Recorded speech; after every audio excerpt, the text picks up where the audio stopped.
Hi guys, it's Jessica with Chapter 6, and today I'm going to be doing the Epic Reads tag. This tag, I don't know exactly who it was created by, but I'll put the link down below to the original video. But I was tagged by Liz at eLizzyBooks. Thanks for tagging me. We go way back in the booktubes together, so I'm really glad she tagged me and still remembers that I even exist. So of course I will put a link to her channel down below as well as her original video. The first question, I have them on my phone, a picture of the questions on my phone, so that's why I'm looking at this baby, not to be rude. First question is, if you could invite one author and one of their fictional characters to tea, who would you invite and what would you serve them? Decided that I was going to invite Jennifer L. Armentrout and Damon from the Lux series, and I was going to serve Damon like roofies or like a love potion or something. Is that I can serve it in something delicious. Like I'll have Starbucks brought in, and then we can all drink Starbucks together, but in the Starbucks, his Starbucks, it'll be a love potion. For me, not for Jennifer L. Armentrout. Like, come on, don't be selfish. You have to see him in your head. I have to see him every day as my husband. The next question is, what book do you wish the author would write a prequel for? This is kind of a hard question because prequels are kind of in right now. Every author, if their book series is successful, is going back and writing a prequel. So picking one where there wasn't a prequel written was kind of difficult. But I decided on Alice in Zombieland by Gina Showalter.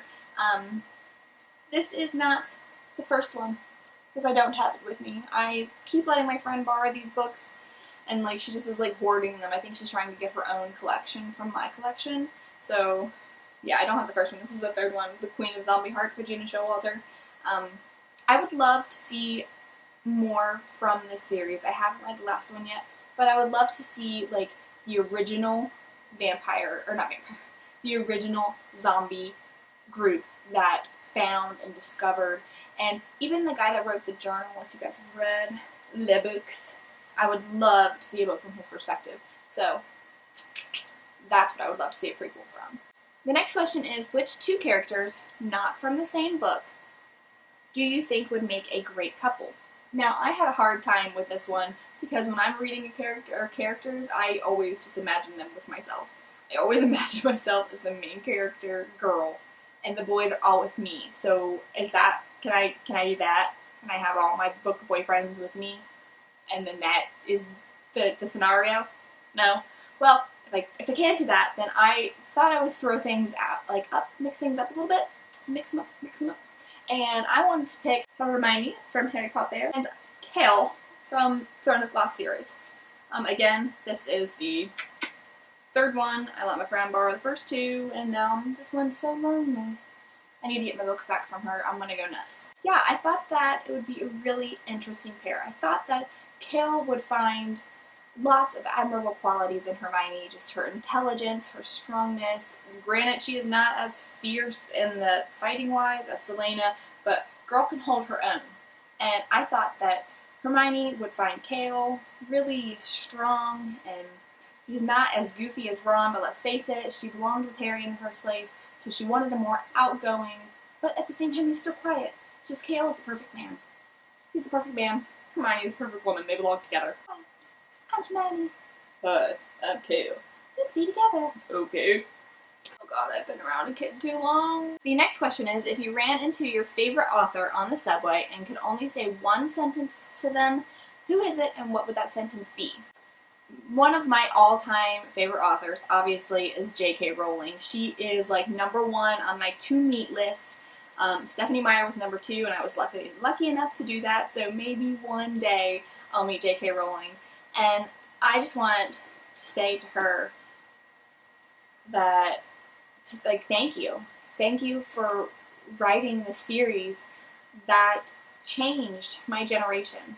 It changed who my generation was and who they were going to be, and it's all because of this book series. Even if you didn't read Harry Potter, you knew the movies. Even if you didn't know the movies, you still heard the references. So I saw this quote from J.K. Rowling, and she said, from the beginning of, or one of the first sentences is, there won't be a child in our world who won't know his name. And that's true. There's not a kid in our generation who hasn't heard of Harry Potter from America. And that's amazing. So I would just want to say thank you for that. Thank you for that experience. Next question is, what book made you a reader and why? Now this is a really difficult question for me because I don't remember the first couple books that I read. My sister read books, my brother read books, my dad read books, my family, we were readers. And I've always associated reading with intelligence, and I've always known that I wanted to be an intelligent person. So I was always a reader. I tried to read literature books in high school. I thought that they were the only books of value, were the classics and biographies and stuff, and I didn't enjoy it as much until I found Twilight by Stephenie Meyer.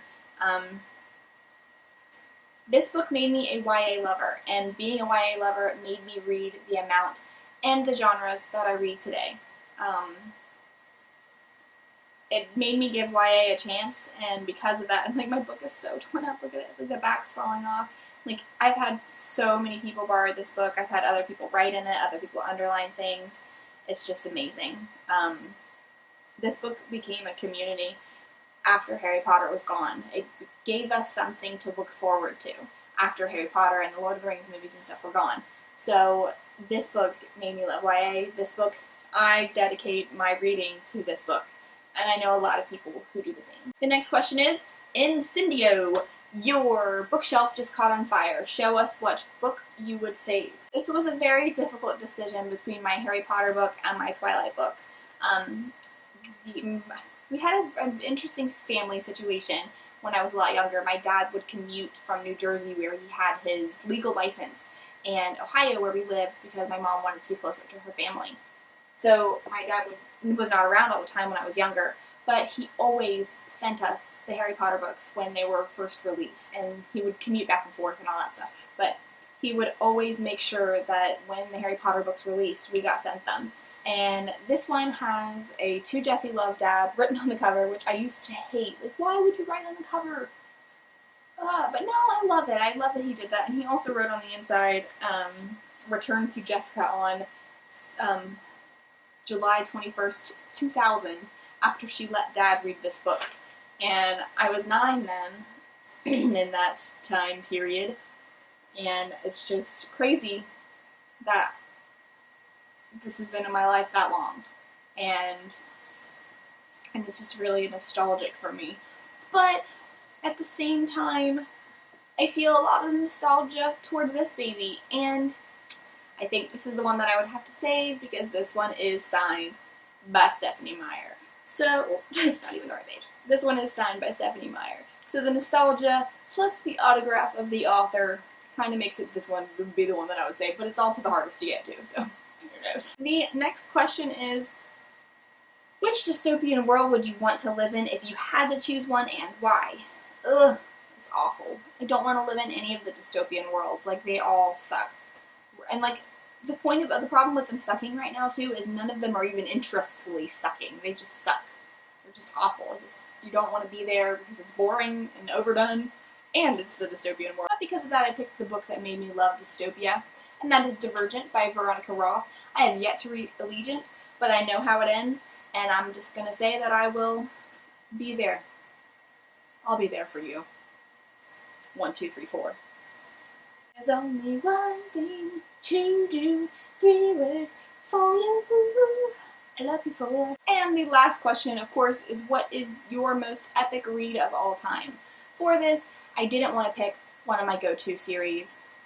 By that, I mean I couldn't choose between my go-to series, which are, I'm going to do a video about later, but I didn't want to just pick one that you know that I'm going to love. So I picked The Sky is Everywhere by Jandy Nelson.